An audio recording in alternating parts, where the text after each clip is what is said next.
Hello students, मैं आदर्श शर्मा। आज हम एक नया सब्जेक्ट स्टार्ट करने वाले हैं। बेसिकली ये सब्जेक्ट जो है आपका, इसका नाम है डिजाइन ऑफ स्टील स्ट्रक्चर, या फिर नॉर्मली हम कभी कभी इसको स्टील स्ट्रक्चर्स के नाम से बुला देते हैं। ठीक है, अगर हम बात करते हैं पॉलिटेक्निक कोर्स की या डिप्लोमा कोर्स की, तो उसमें जो सिविल का हमारा फाइनल ईयर होता है, थर्ड ईयर होता है, या सिविल के साथ जो इन्वायरमेंटल ब्रांच चलती है या रूरल इंजीनियरिंग चलता है, तो सिविल या सिविल से रिलेटेड जो भी ब्रांच है, उन ब्रांचों में इस सब्जेक्ट को हम पढ़ते हैं फाइनल ईयर में। ठीक है, अगर हम इसको बात करते हैं तो ये आपका डिप्लोमा के सिविल इंजीनियरिंग थर्ड ईयर का भाग है। ठीक है, ये थर्ड ईयर का भाग है। आपने स्टील स्ट्रक्चर्स के बारे में बहुत बार सुना होगा कि स्टील स्ट्रक्चर्स बेसिकली होता क्या है। एक थोड़ी सी और चीज बता दूं, आप सिविल सेकेंड ईयर में एक सब्जेक्ट पढ़ते होंगे। सिविल सेकेंड ईयर में आपने एक सब्जेक्ट पढ़ा होगा, उस सब्जेक्ट का नाम होगा आरसीसी। उसका नाम होगा आरसीसी, रिइंफोर्स कंक्रीट सीमेंट या रिइंफोर्समेंट सीमेंट कंक्रीट, जैसे भी आप बोलिए।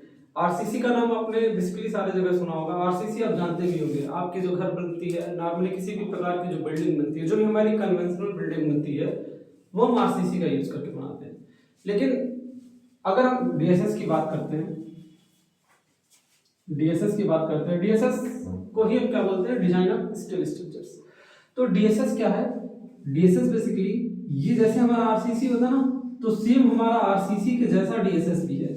आरसीसी में भी हम लिमिट पढ़ते हैं। आरसीसी की अगर हम बात करते हैं तो आरसीसी में भी हम क्या पढ़ते हैं, लिमिट स्टेट के बारे में पढ़ते हैं और वर्किंग स्टेट के बारे में पढ़ते हैं। मतलब डब्ल्यूएसएम और एलएसएम के बारे में पढ़ते हैं, वर्किंग स्ट्रेस मेथड और लिमिट स्टेट मेथड। ठीक, सेम आरसीसी में भी हम यही पढ़ते हैं। आरसीसी में भी हमारा क्या होता है, वर्किंग स्टेट मेथड है और लिमिट स्टेट मेथड। ठीक है, डब्ल्यूएसएम और एलएसएम के बारे में पढ़ते हैं। सेम हम डीएसएस की बात करें तो डीएसएस में भी डब्ल्यूएसएम और एलएसएम के बारे में स्टडी करते हैं। अब देखिए, बात आती है कि ये सब्जेक्ट आया कहाँ से। तो बहुत सारे ऐसे स्ट्रक्चर्स होते हैं जिनमें हम आरसीसी का प्रयोग नहीं कर सकते।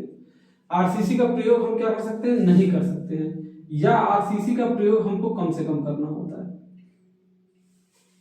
बिल्डिंग को लाइट बनाने के लिए, बिल्डिंग को ज्यादा मजबूत बनाने के लिए, बिल्डिंग को अपने अकॉर्डिंग मॉडिफाई करने के लिए, बिल्डिंग को क्या करने के लिए, अपने अकॉर्डिंग मॉडिफाई करने के लिए हमको क्या करना पड़ता है, स्टील स्ट्रक्चर्स का यूज करना पड़ता है। तो जब हम अपने अकॉर्डिंग चीजों का यूज करते हैं, अपने अकॉर्डिंग किसी चीज को मॉडिफाई करते हैं, किसी स्ट्रक्चर को मॉडिफाई करते हैं स्टील का प्रयोग करके, तो हमको डीएसएस का यूज करना पड़ता है। ठीक है, डीएसएस जो सब्जेक्ट है ये वहीं से आया, डिजाइन ऑफ स्टील स्ट्रक्चर। आज के लेक्चर में हम बेसिकली इसके सिलेबस के बारे में डिस्कशन करेंगे कि क्या क्या इसका सिलेबस है, क्या इसका कहता है। डिजाइन ऑफ स्टील स्ट्रक्चर्स में जो भी सिलेबस आपका डिप्लोमा का होगा, वो आज हम पूरी तरीके से कवर करेंगे। ठीक है, तो मैं आपको वन बाई वन बताता हूं सारी चीजें, कैसे कैसे क्या है।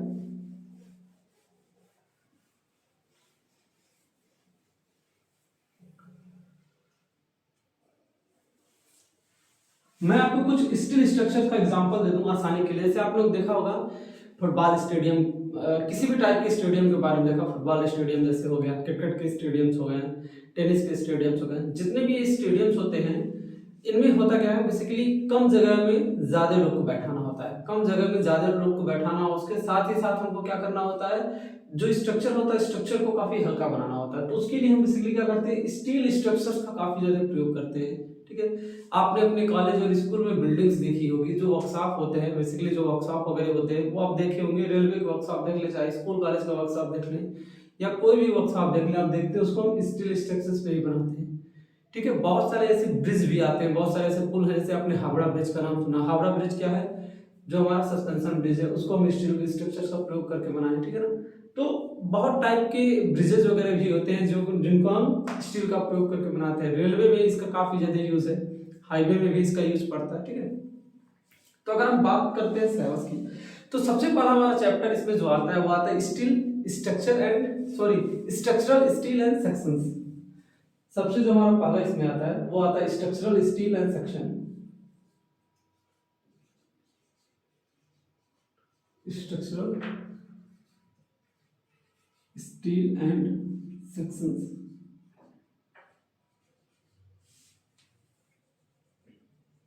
ठीक, ये हमारा पहला चैप्टर है। ये हमारा क्या है, पहला चैप्टर है। पहले चैप्टर में हम क्या पढ़ते हैं, स्ट्रक्चरल स्टील के बारे में पढ़ते हैं। अब देखिए, अब अगर हम बात करते हैं कि स्ट्रक्चरल स्टील क्या होता है, तो स्ट्रक्चरल स्टील हमारा वो स्टील होता है जिसको हम स्ट्रक्चर बनाने के लिए हम यूज में लाते हैं। ठीक है, अब बहुत ज्यादा हम डिटेल में नहीं जाएंगे क्योंकि हम आपको क्या पढ़ा रहे हैं, हम आपको सिलेबस बता रहे हैं। स्ट्रक्चरल स्टील भी कई सारे टाइप्स के होते हैं, कई सारी इसकी क्लासिफिकेशंस होती हैं, जो कि हम आपको आगे बताएंगे कि स्ट्रक्चरल स्टील बेसिकली होता क्या है। ठीक है ना, स्ट्रक्चरल स्टील होता क्या है, स्ट्रक्चरल स्टील एक आयरन का ही क्या होता है, और होता है, आयरन का और होता है, मतलब इसको आयरन से एक्सट्रैक्ट किया जाता है, आयरन से प्राप्त किया जाता है, लोहे से प्राप्त किया जाता है। ठीक है ना, तो इसमें भी कई सारे तरीके के आपके ये स्ट्रक्चरल स्टील हो सकते हैं। ठीक है ना, तो अब अगर हम पहले चैप्टर की बात करते हैं कि स्ट्रक्चरल स्टील एंड सेक्शंस के अंदर हम क्या क्या पढ़ना, मतलब स्ट्रक्चरल स्टील और उसके सेक्शंस, इसके अंदर क्या क्या पढ़ना है। तो इसके अंदर सबसे पहले हमारी चीज आती है प्रॉपर्टी ऑफ स्ट्रक्चरल स्टील। पहला जो टॉपिक हमारा आता है वो आता है property of structural steel. Properties of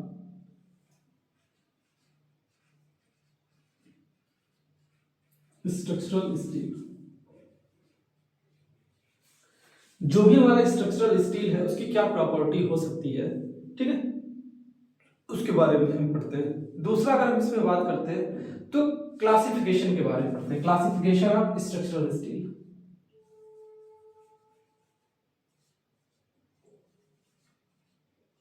classification of structural steel. Classification of structural steel, जो स्ट्रक्चरल स्टील होता है उसका हम क्लासिफिकेशन पढ़ते हैं, लेकिन ये किसके अनुसार पढ़ते हैं, एज पर IS 800 2007। किसके अकॉर्डिंग हम पढ़ते हैं, IS 800 2007 के अकॉर्डिंग। अब अगर हम बात करते हैं IS 800 2007, ये क्या है, तो बेसिकली ये हमारा क्या है, ये हमारा IS कोड है, ये हमारा IS कोड है। और ये IS कोड किसके लिए, स्टील के लिए, स्टील्स के लिए, ये हमारा स्टील स्ट्रक्चर्स के लिए। ठीक है ना, मैं पूरा लिख देता हूं, ये हमारा IS कोड जो है ये स्टील स्ट्रक्चर्स के लिए है।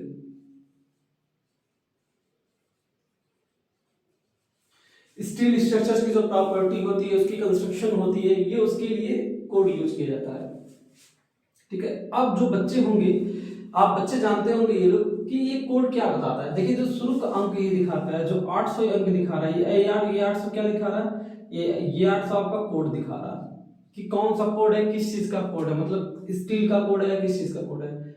ये 2007 दिखा रहा है, ये आपका क्या दिखा रहा है, ये आपका ईयर दिखा रहा है। और IS का मतलब आपको पता होगा, इंडियन स्टैंडर्ड। आपने इससे पहले RCC पढ़ा होगा, तो RCC में आपने एक कोड सुना होगा, IS 456/2000। तो ये 456 क्या है, प्लेन एंड रिइंफोर्समेंट कंक्रीट है। किसके लिए है ये प्लेन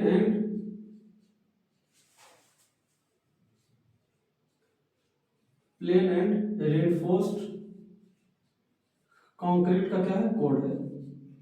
और 2007 आपका क्या बता रहा है, 2007 आपका ईयर, सॉरी 2000 आपका क्या बता रहा है, 2000 आपका ईयर बता रहा है। ठीक है, तो उसी तरह ये क्या होता है, उसी तरह ये स्टील के लिए भी होता है। ठीक है, तो जो भी हम क्लासिफिकेशन पढ़ेंगे वो कोड के अनुसार पढ़ेंगे। अब बेसिकली कुछ लोग पूछेंगे इसमें कोड कहां से आ गया, तो बेसिकली कोड क्या होता है, जब भी हम स्टील वगैरह बनाते हैं तो इसको हम बड़ा प्रिसीजन तरीके से बनाते हैं। प्रिसीजन मतलब बहुत एक्यूरेट तरीके से बनाते हैं। तो इन एक्यूरेट तरीके से बनाने के लिए कुछ ना कुछ इस पे रिसर्च की गई होती है। उन रिसर्च को हम क्या करते हैं, एक बुक में लिख देते हैं। उन रिसर्च को हम एक बुक में लिख देते हैं। उन्हीं बुक्स को क्या करते हैं, उन्हीं बुक्स को जब इंडियन गवर्नमेंट पास कर देती है, बड़े बड़े इंजीनियर उसको पास कर देते हैं, तो उसी को हम इंडियन स्टैंडर्ड की श्रेणी में ला देते हैं। रीति संहिता जिसको बोलते हैं, इंडियन स्टैंडर्ड की कैटेगरी में ला देते हैं और उसको एक हम कोड दे देते हैं। ठीक है, तो वही हमारा क्या होता है, IS कोड होता है। ये IS कोड हमारा टाइम टू टाइम अपग्रेड होता रहता है। ठीक है, 2007 है, फिर 2007 के बाद जब भी अपग्रेड होगा तो उसका नाम दे देंगे। ठीक है ना। अब classification of structural steel as per IS 800 2007। आगे आता है ट्यूबुलर स्ट्रक्चर। ठीक है, ट्यूबुलर स्ट्रक्चर की बात करते हैं तो ट्यूबुलर स्ट्रक्चर क्या होता है, ट्यूबुलर, सॉरी स्ट्रक्चर में ट्यूबुलर सेक्शन। स्टील्स में कुछ ऐसे सेक्शंस होते हैं जो ट्यूब के फॉर्म में होते हैं, ट्यूबुलर सेक्शंस ट्यूब के फॉर्म में निकलते हैं, ठीक है ना। तो उन ट्यूबुलर सेक्शंस के बारे में हमको क्या करना है, स्टडी करना है कि ट्यूबुलर सेक्शंस क्या होते हैं। अगर दूसरी चीज की बात करते हैं तो दूसरा हमारा आता है, दूसरा जो हमारा चैप्टर है ये है किसके बारे में, रिवेटेड कनेक्शन के बारे में। दूसरा है हमारा रिवेटेड कनेक्शंस के बारे में। अब देखिए रिवेटेड कनेक्शन क्या होता है। आप जानते हैं जब भी हम स्टील के, पहले मैंने क्या पढ़ा, स्टील सेक्शन के बारे में पढ़ा, स्टील और स्टील के सेक्शन के बारे में पढ़ा। अब आपको अगर घर बनाना है या कोई बिल्डिंग बनानी है या कुछ भी बनाना है तो आप उसको किस तरह बनाएंगे, जब तक आप सेक्शंस को जोड़ेंगे नहीं तब तक आप किसी भी चीज को क्या कर सकते हैं, नहीं बना सकते। तो इनको जोड़ने के लिए हमको क्या करना पड़ेगा, हमको कनेक्शंस के बारे में पढ़ना पड़ेगा। किसके बारे में पढ़ना पड़ेगा, कनेक्शंस के बारे में। हम इसको कुछ और आसान तरीके से बता देते हैं आपको। हमको क्या करना पड़ेगा, कनेक्शंस के बारे में पढ़ना पड़ेगा कि कितने तरह के कनेक्शंस होते हैं। हमको क्या करना पड़ेगा, कनेक्शंस के बारे में पढ़ना पड़ेगा। अब अगर कनेक्शंस के बारे में पढ़ते हैं तो कनेक्शन दो तरीके के होते हैं, एक टेम्पोररी कनेक्शन होता है, एक परमानेंट कनेक्शन होता है।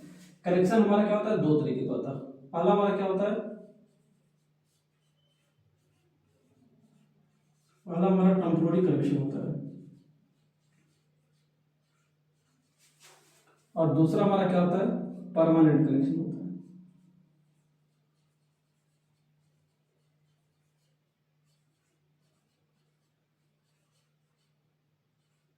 दूसरा हमारा परमानेंट कनेक्शन होता है। अगर हमको स्टील को जोड़ना है तो हमको क्या करना पड़ेगा, कनेक्शंस करना पड़ेगा। कनेक्शंस कैसे होते हैं, दो तरह के होते हैं, एक टेम्पोररी कनेक्शंस होता है, एक परमानेंट कनेक्शंस होता है। अब अगर हम बात करते हैं टेम्पोररी कनेक्शंस क्या होते हैं, तो वो कनेक्शन जिसको कुछ जोर के लिए जोड़ा जा सके, जैसे नट बोल्ट वाला कनेक्शन कुछ देर का कनेक्शन होता है, जोड़ के हटा सकते हैं। रिविट का कनेक्शन, रिविट का कनेक्शन भी क्या होता है, कुछ जोड़ के लिए होता है, कुछ कुछ मतलब थोड़े से पार्ट के लिए। तो रिविट को भी तो हम क्या कर सकते हैं, जोड़ के हटा सकते हैं ना। तो इस तरह के हमारे क्या होते हैं, इस तरह के हमारे अलग अलग कनेक्शंस होते हैं, ठीक है ना। इस तरह के हमारे अलग अलग कनेक्शंस होते हैं। एक मिनट बताइए स्टूडेंट्स।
ठीक है, मैसेज आ गया था, फोन आ गया था एक्चुअली।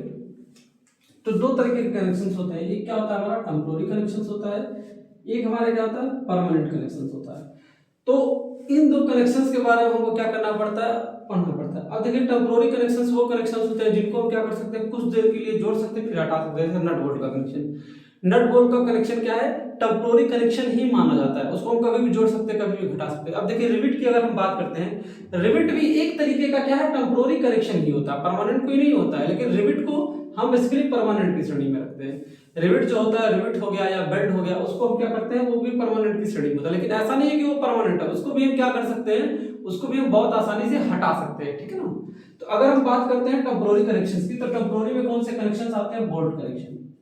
टेम्पोररी में कौन से आते हैं कनेक्शन, बोल्ट कनेक्शंस। टेम्पोररी में आपके आते हैं बोल्ट कनेक्शन। और अगर परमानेंट के बारे में बात करें तो इसमें आता है रिवेटेड कनेक्शन, इसमें आपका आता है रिवेटेड कनेक्शंस। दूसरा हमारा आता है welded connection, welded connections, welded connections. ठीक है, तो पहला हमारा हो गया स्टील स्ट्रक्चर एंड सेक्शन और दूसरा हो गया कनेक्शन। कनेक्शन में हमने क्या पढ़ा, टेम्पोररी में बोल्ट पढ़ा और परमानेंट में रिवेटेड और वेल्डेड के बारे में पढ़ा। तो अब आपका जो दूसरा चैप्टर आता है वो दूसरा चैप्टर में इसको 2 हटा दे रहा हूं, यहां से मैं 2 हटा देता हूं। ठीक है ना, 2 हटा के मैं क्या बना देता हूं, यहां पे स्टार बना देता हूं, क्योंकि इसके बाद हमको कनेक्शंस पढ़ने थे। अब हमारा जो दूसरा चैप्टर आता है वो हमारा क्या आता है, चैप्टर 2, वो रिवेटेड कनेक्शंस के बारे में आता है, वो हमारा आता है रिवेटेड कनेक्शंस के बारे में।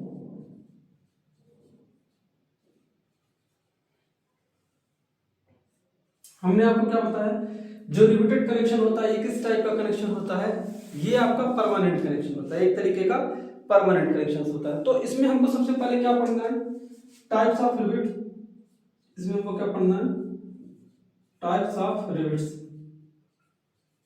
माने कितने तरीके के रिवेट्स होते हैं, उन रिवेट्स के बारे में पढ़ना है। रिवेट्स में कितने स्ट्रेसेस आते हैं उस स्ट्रेसेस को पढ़ना है। ठीक है, टाइप्स ऑफ रिवेट जॉइंट्स पढ़ना है। ठीक है, किसके बारे में पढ़ना है, स्ट्रेसेस के बारे में पढ़ना है, स्ट्रेसेस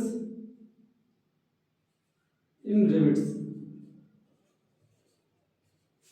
ठीक है, रिवेट्स जॉइंट्स के बारे में पढ़ना है, rivets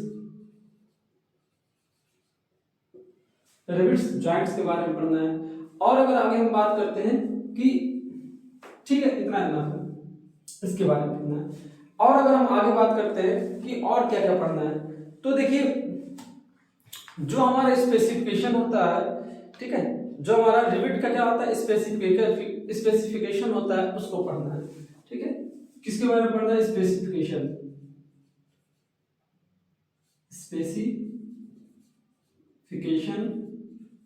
specification of rivet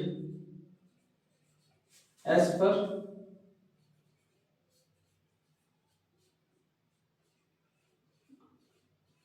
IS 800 2007, IS 800 sorry 2007 में होगा, ये 1984 वाला है।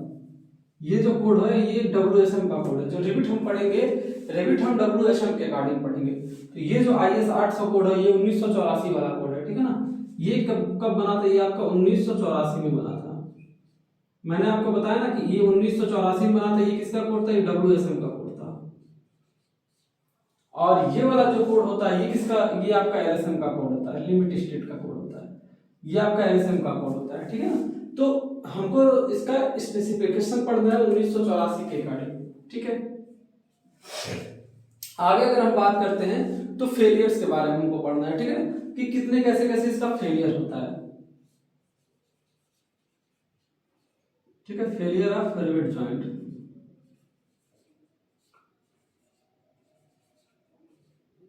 Failure of rivet joint, rivet joint के फेलियर के बारे में पढ़ना है। अगला टॉपिक हमारा आता है strength and efficiency, strength and efficiency of rivet joint.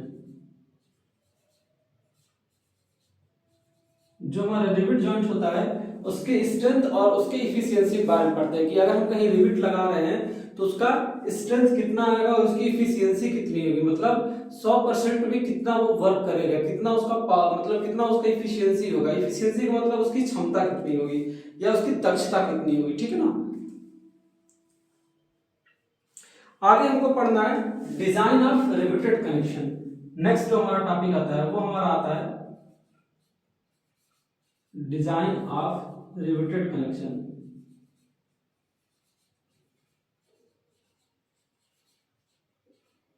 अगला हमारा टॉपिक आता है डिजाइन ऑफ रिवेटेड कनेक्शन। तो दूसरा जो चैप्टर होता है रिवेट का, रिवेट के अंतर्गत हमको इतनी सारी चीजें पढ़नी पड़ती हैं। ठीक है, आप इसको नोट करिए, फिर मैं आगे की और चीजें आपको बताता हूँ, और आगे की चीजें बताता हूँ, नेक्स्ट चैप्टर के बारे में बताता हूँ, बोल्ट कनेक्शन के बारे में।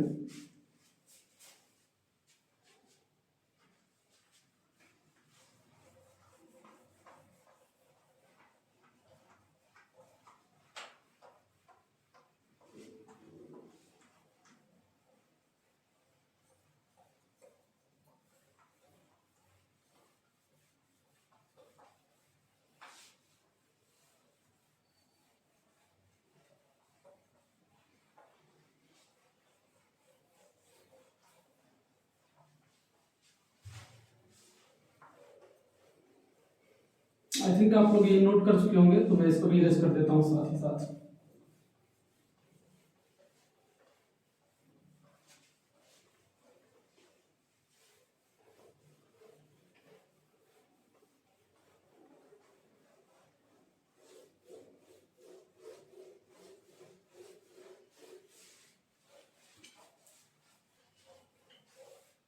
ठीक है, जो हमारा तीसरा आता है वो हमारा आता है वोल्टेज कनेक्शन या बोल्ट कनेक्शन। तीसरा जो हमारा आता है वो हमारा चैप्टर है बोल्ट कनेक्शन के बारे में।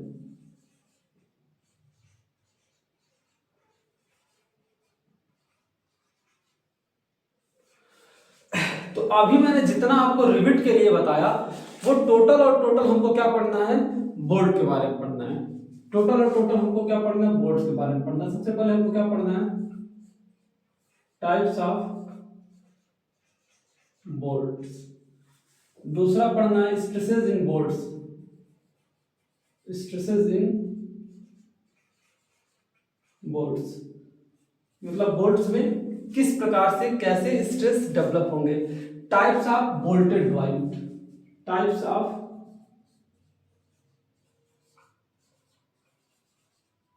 बोल्टेड ज्वाइंट्स, जो हमारा बोल्ट ज्वाइंट्स होता है उसके टाइप्स के बारे में पढ़ते हैं कि बोल्ट्स को अगर हम जोड़ते हैं तो कितने टाइप से कितने तरह से हम उसको जोड़ सकते हैं। ठीक है, इसके बाद हमारा आता है, अब ये भी जो हमको पढ़ना है वो IS 800 के अकॉर्डिंग पढ़ना है। ये किसके अंतर्गत पढ़ना है, IS 800। IS 800 अगर मैं कहीं लिख रहा हूं तो आप समझ लीजिएगा ये हमारा IS 800 1984 वाला है। आगे हमको पढ़ना है failure of bolted joint.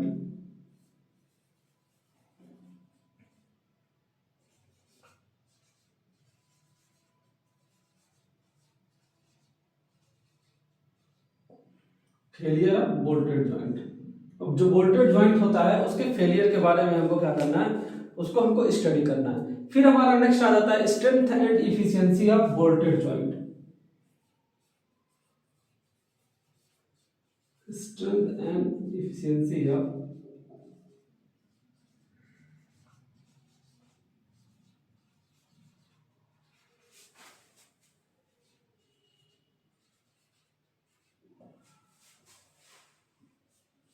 Next हमारा क्या है, strength and efficiency of bolted joint. मतलब अगर हम कहीं बोल्ट का कनेक्शन कर रहे हैं रेविट की तरह तो स्ट्रेंथ और इफिशियंसी कैसे आएगा, जैसे रेविट में निकाले थे सेम हम क्या करेंगे, सेम और सेम इसमें भी निकालेंगे।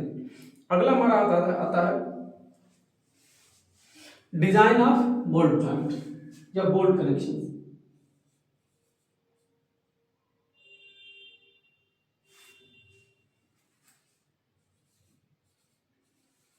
डिजाइन ऑफ बोल्टेड कनेक्शंस या बोल्टेड ज्वाइंट्स। ठीक है, मतलब जब बोल्ट कनेक्शन हम करेंगे तो उसके ज्वाइंट्स के बारे में स्टडी करना है। तो ये हमारा हो गया चैप्टर नंबर 3 का डिस्क्रिप्शन। चैप्टर नंबर जो 4 आता है हमारा वो आता है वेल्डेड कनेक्शन। 4 आता है हमारा ये है वेल्डेड कनेक्शन।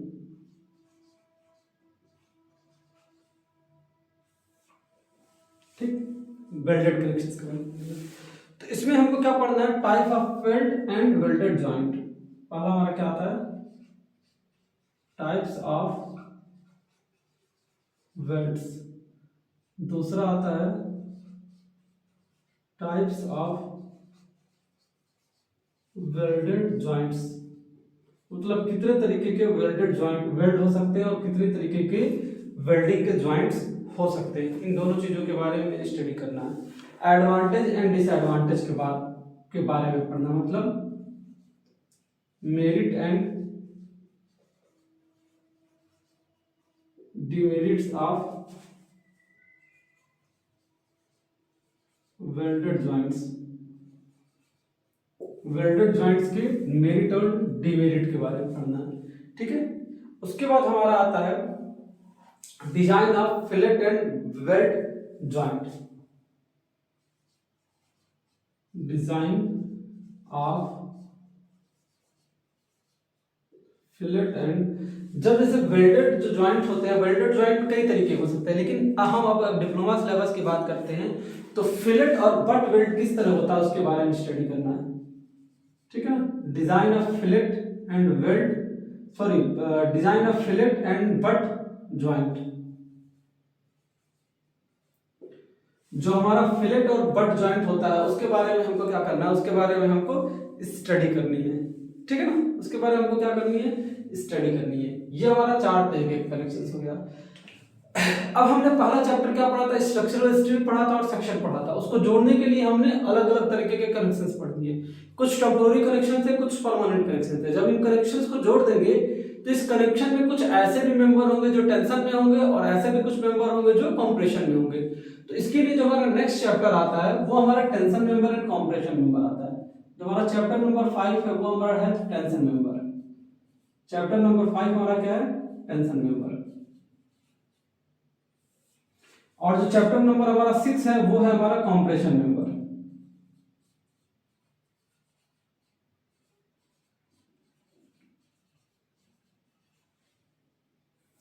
जब भी हम स्ट्रक्चरल स्टील का प्रयोग करके मेंबर्स को जोड़ेंगे तो उसमें कुछ ऐसे मेंबर्स होंगे जो टेंशन में रहेंगे और कुछ ऐसे मेंबर्स होंगे जो कंप्रेशन में रहेंगे।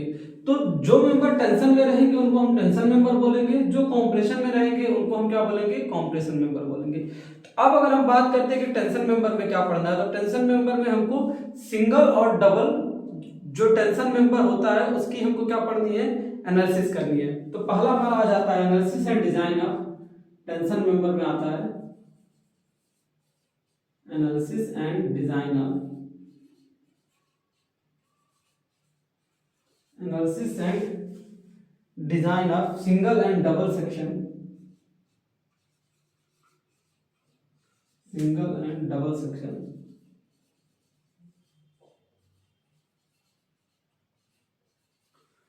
Single and double sections tension member.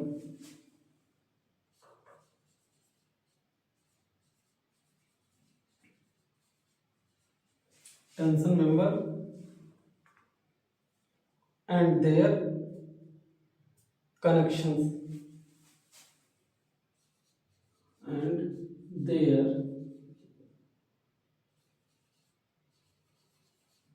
riveted and welded connections as per IS 800 2007। मतलब इसको हम किससे पढ़ेंगे, इसको हम एलएसएम से पढ़ेंगे। इसमें साफ साफ बोल दिया है कि 2007 के अकॉर्डिंग पढ़ना है, तो यानी हम इसमें क्या पढ़ेंगे, टेंशन, इसमें हम एलएसएम मेथड से पढ़ेंगे। इन सारी चीजों को हम क्या पढ़ेंगे, एलएसएम मेथड से पढ़ेंगे। अगला जो हमारा आता है वो आता है इंट्रोडक्शन टू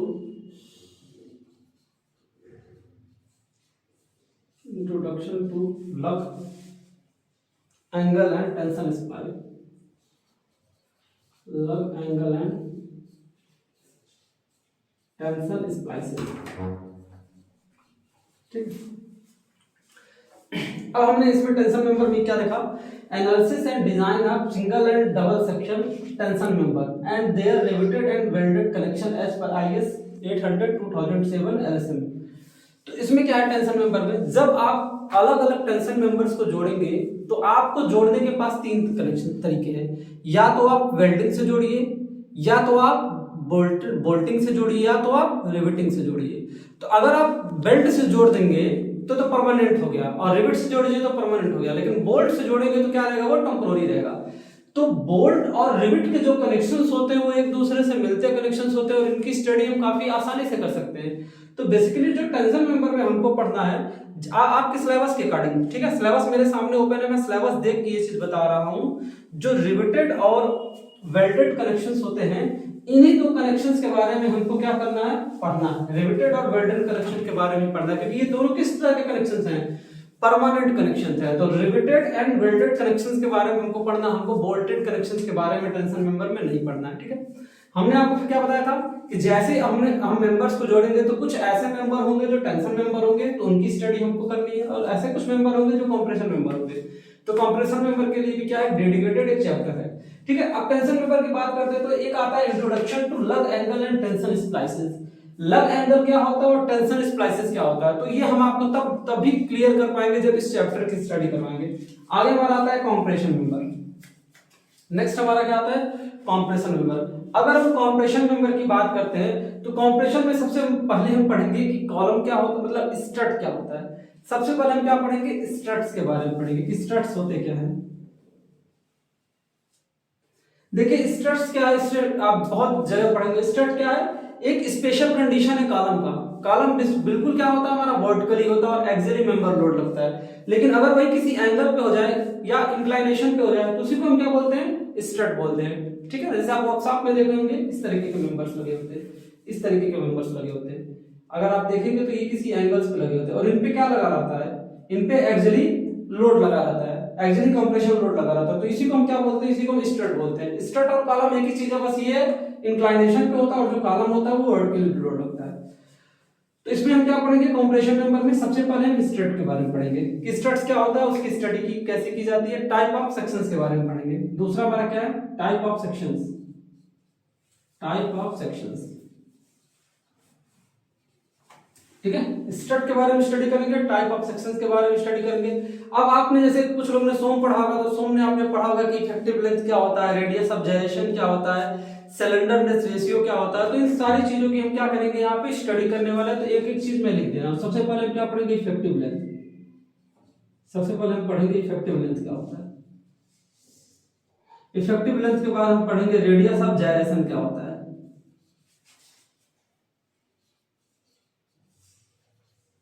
रेडियस ऑफ जाइरेशन क्या होता है, सिलेंडरनेस रेशियो क्या होता है, slenderness ratio.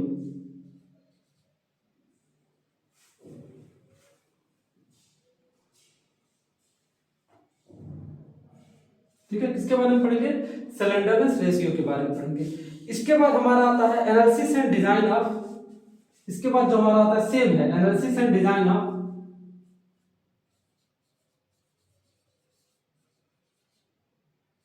Analysis and design of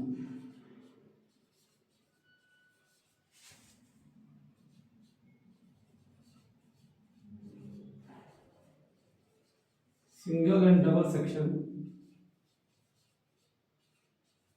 analysis and design of single and double section compressor member.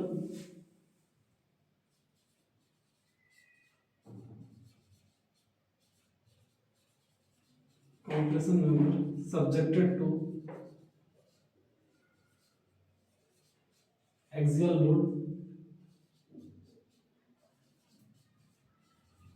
subjected to axial load। Next हमारा क्या है, analysis and design of single and double section compression member subjected to axial load. जब भी किसी compression member पे क्या लगता है, एक्सियल लोड लगता है, ठीक है, तो सिंगल और डबल सेक्शन, मतलब एक अगर सिंगल सेक्शन है या डबल सेक्शन है, तो इन दोनों सेक्शंस में एनालिसिस और डिजाइन पढ़ेंगे। मतलब सिंपल सी बात है कि कंप्रेशन मेंबर का एनालिसिस किस तरह करेंगे, डिजाइन किस तरह करेंगे, उसके बारे में हमको क्या करना है, उसके बारे में हमको स्टडी करना है। ठीक है,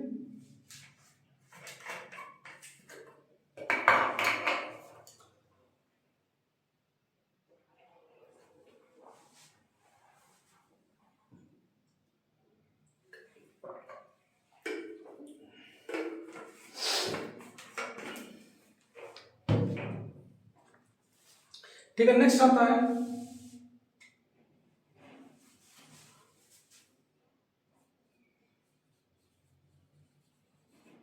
अगला हमारा आता है analysis and design of. Analysis and design of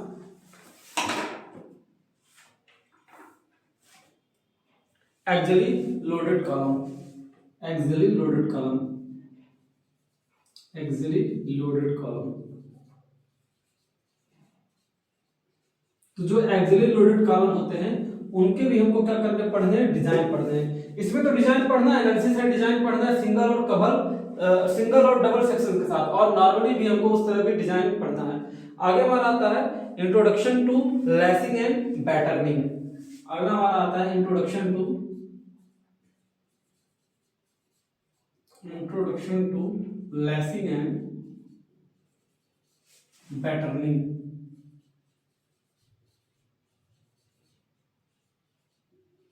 देखिए लेसिंग और पैटर्निंग क्या होता है ये आपको तभी क्लियर कर पाएंगे जब हम आपको कॉम्प्रेशन मेंबर पढ़ाएंगे, एक कॉम्प्रेशन मेंबर बना के दिखाएंगे, तो ये हम आपको इस तरह की चीजें बता पाएंगे। ठीक है, तो हमने अभी 6 चैप्टर्स के बारे में देखा।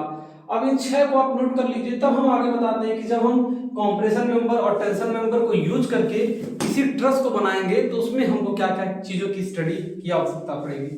ठीक है,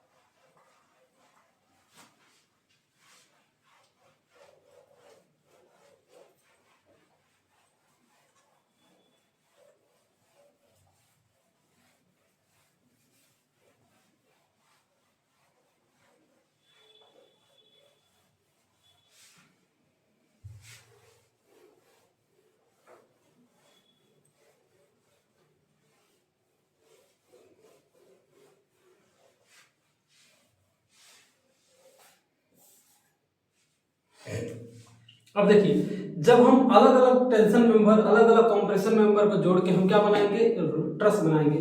तो उस ट्रस के बारे में हमको रूफ ट्रस के बारे में पढ़ना है। जब हम ट्रस बनाएंगे तो उसमें हमको किसके बारे में पढ़ना है, जो हमारा अगला चैप्टर आता है वो आता है रूफ ट्रसेस के बारे में।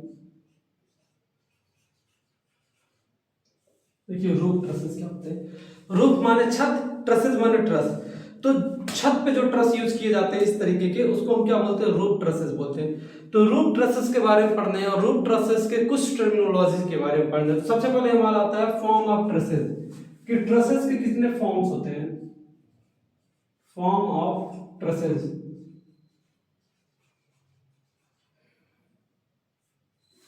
पहला हमारा क्या होता है, फॉर्म ऑफ ट्रसेस, की ट्रस के कितने फॉर्म होते हैं। उसके बाद टर्मिनोलॉजी पढ़ना है, terminology related to truss.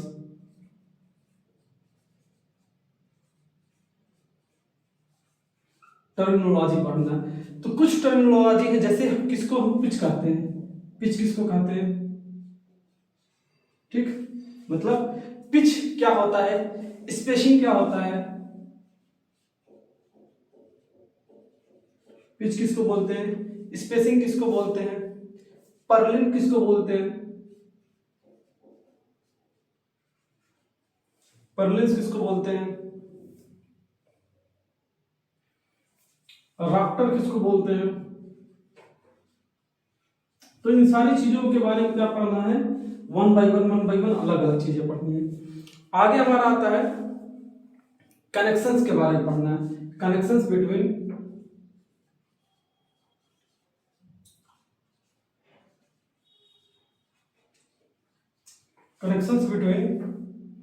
Perlin and principal rafter.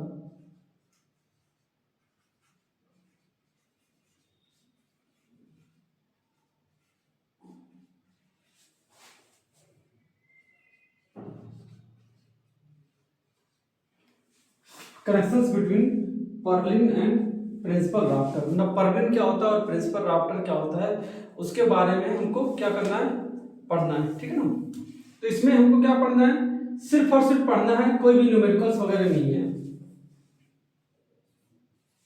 Chapter number 8 की बात आ जाते हैं। जब रूफ ट्रस को हम लोग स्टडी करेंगे तो जो हमारा ट्रस बना होगा, तो ट्रस का कुछ ना कुछ तो बेस होगा, कुछ ना कुछ कॉलम होगा, राइट। कोई स्ट्रक्चर बनाएंगे तो उसको कॉलम पे ही खड़ा करेंगे, कॉलम किसी ना किसी बेस पे ही खड़ा होगा। तो कॉलम जिस बेस पे खड़ा होता है उसको हम बोलते हैं कॉलम बेसिस। कॉलम जिस बेस पे खड़ा होता है उसको हम क्या बोलते हैं, कॉलम बेसिस। तो हमको क्या करना है, कॉलम बेसिस की भी स्टडी करनी है, कि अगर इस तरीके का कोई कॉलम खड़ा हो रहा है तो जिस बेस पे खड़ा होगा उस बेस की भी हमको क्या करनी पड़ती है, स्टडी करनी पड़ती है। तो इसमें सबसे पहला आता है types of column basis, types of column basis, types of column basis. कितने तरह के क्या होते हैं, कॉलम बेस होते हैं, उनके बारे में स्टडी हमको करनी है। ठीक है, फिर उसके बाद आता है डिजाइन ऑफ कंक्रीट ब्लॉक, ठीक है, इसमें आता है design of concrete block, design of concrete block मतलब जिस कंक्रीट ब्लॉक पे हमारा बेस टिका रहेगा उसके डिजाइन के बारे में, डिजाइन ऑफ कंक्रीट ब्लॉक कि जो कंक्रीट ब्लॉक होता है उसकी किस तरह से डिजाइनिंग की जाती है। आगे हमारा आता है introduction to gusseted base,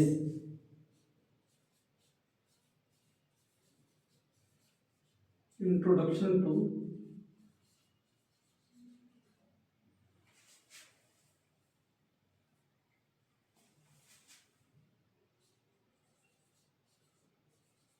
गसेटेड base मतलब जैसे जो बेस कॉलम बेस होता है वो दो तरीके का होता है, एक गसेट बेस होता है और अगर हम दूसरे की बात करते हैं तो दूसरा क्या होता है, दूसरा स्लैशेस बेस होता है। तो इन दो चीजों के बारे में हमको हल्का हल्का पढ़ना है। अगला हमारा आता है introduction to beam column design, introduction to beam column design,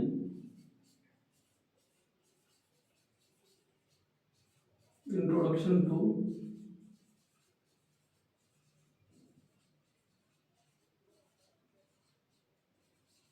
introduction to beam column design. Beam column का किस तरह डिजाइन किया जाए इसके बारे में भी हमको क्या करना है, यहाँ पे स्टडी करना है, ठीक है। और लास्ट हमारा 9वां चैप्टर आ जाता है बीम्स, कि जहां हम कॉलम यूज करेंगे वहां हम किसका यूज करेंगे, बीम्स का यूज करेंगे। तो बीम्स के बारे में लास्ट नहीं मतलब इसके बाद भी एक चैप्टर है, तो ये हमारा कॉलम के बाद जो लास्ट वाला चैप्टर है वो हमारा आ जाता है बीम्स। बीम्स में सबसे पहले क्या करेंगे, बीम्स में हम सबसे पहले क्या करेंगे, analysis and design of singly section supported lateral restraint में, मतलब आप सिंपल कह सकते हैं डिजाइन ऑफ बीम। इसमें हम क्या करेंगे, analysis and design of beam, analysis and design of beam, analysis and design of beam मतलब बीम की एनालिसिस कैसे करेंगे और बीम का हम डिजाइन कैसे करेंगे, इन दो चीजों के बारे में आपको इसमें क्या करना पड़ता है, स्टडी करना है। फिर प्लेट ग्रेडर क्या होता है, प्लेट ग्रेडर के बारे में पढ़ना है। लास्ट इसमें आता है introduction to plate girder, introduction to plate girder, ठीक है, प्लेट ग्रेडर क्या होता है उसके बारे में। और लास्ट जो हमारा चैप्टर आता है, लास्ट चैप्टर है हमारा fabrication and erection of steel, fabrication and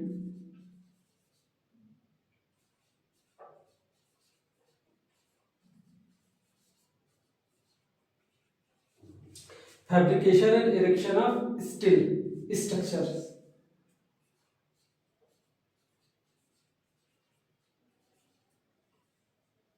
ठीक है। ये हमारा क्या है, ये हमारा लास्ट चैप्टर है, fabrication and erection of steel structure. तो देखिए फैब्रिकेशन और इरेक्शन का क्या मतलब है। फैब्रिकेशन का मतलब क्या होता है, जब भी हम कोई स्टील को बनाते हैं तो स्टील के बनाने के प्रोसेस को ही हम क्या कहते हैं, स्टील बनाने के प्रोसेस को हम क्या बोलते हैं, फैब्रिकेशन बोलते हैं। जब भी किसी चीज को हम बनाते हैं तो वो प्रोसेस हमारा क्या होता है, फैब्रिकेशन। फैब्रिकेशन मतलब क्या करता है, निर्माण करना। इरेक्शन मतलब होता है निर्माण करना और खड़ा करना। खड़े करने का क्या सेंस है, मतलब बिल्डिंग को खड़ा करना या फिर किसी स्ट्रक्चर को खड़ा करना। तो यही हमारा fabrication and erection of steel structure, कि अगर कोई स्टील स्ट्रक्चर हमको बनाना है तो उसका हम फैब्रिकेशन प्रोसेस किस तरह पढ़ेंगे, किस तरह वो बन रहा है, उसमें किस चीज की मात्रा कितनी है, कौन सी प्रोडक्शन कौन सी टेक्नोलॉजी यूज हो रही है, और इरेक्शन उसका किस तरह हो रहा है, ठीक है ना। मतलब उससे कोई भी स्टील स्ट्रक्चर किस तरह बन रहा है, ठीक है ना। तो ये सारा क्या रहा आपका स्टूडेंट, इंट्रोडक्शन के बारे में रहा। जो हमारा नेक्स्ट वीडियो लेक्चर होगा, लेक्चर नंबर 2, तो हमारा लेक्चर नंबर 1 रहा इंट्रोडक्शन के बारे में इस चैप्टर के। तो लेक्चर नंबर जो हमारा 2 रहा, हम क्या करेंगे, सबसे पहला जो है हमारा स्टील स्ट्रक्चर में स्ट्रक्चरल स्टील एंड सेक्शन जो हमारा फर्स्ट चैप्टर है उसको हम स्टार्ट करेंगे।